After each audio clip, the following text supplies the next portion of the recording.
to go back to the beginning, to the first part of the 19th century, and a man named John Nelson Darby.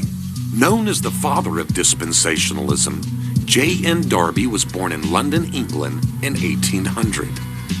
He was an honors student at Westminster and later studied law at Trinity College. Upon graduation, he was admitted to the Irish bar, but soon left to pursue more spiritual matters. In 1826, he was ordained a priest in the Church of Ireland and immersed himself in the culture of Anglicanism. Eventually, however, his commendable desire for a deeper knowledge of Christ and biblical truth led him to become disillusioned with the Church of England and its dry religious formality. Not long after becoming disenchanted with the Anglican Church, an event occurred that was to redirect the course of his life and service to God. Darby biographer W.G. Turner notes, "About this time, between 1827 and 1828, Darby fell from his horse, and while convalescing in Dublin, he came into contact with the little band of original brethren."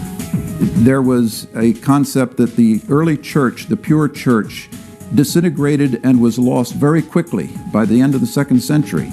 And it was only until the 19th century that certain people such as Thomas Campbell and Joseph Smith and J.N. Darby and, of course, the Jehovah's Witness founder, Charles Taze Russell, and others said, I am the one who's been called upon by God to raise up the true church for the latter days. Inspired by the genuine piety and zeal of the brethren, Darby made his official break with the Church of England.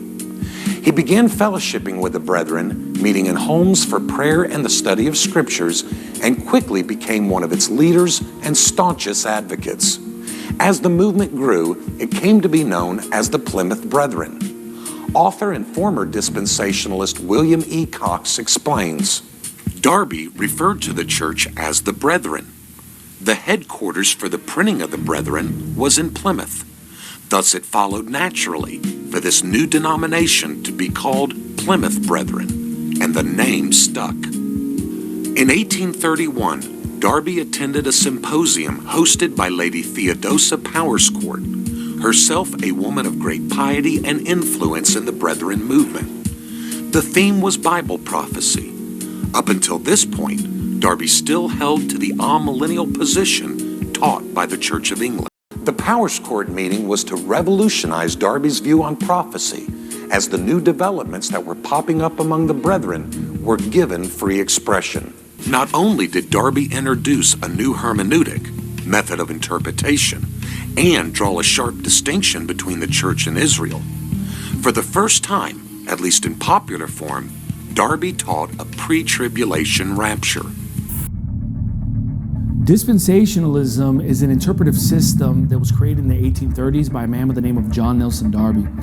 And the objective of this so-called theological structure is to partition the Bible, along with its teachings on salvation, into 7 different time periods, or what they would refer to as dispensations. And it basically allows them to cut up the Bible so that they can put certain scriptures into certain dispensations that either do or don't apply to us today.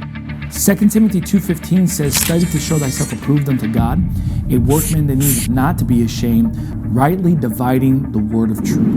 And they claim that 2 Timothy 2:15 is an instruction to basically isolate the Bible into 7 different time periods and modify salvation based upon those dispensations. Only sections of the Bible apply to us today, and other sections apply to other dispensations. You see, the Bible is divided. Old Testament, New Testament.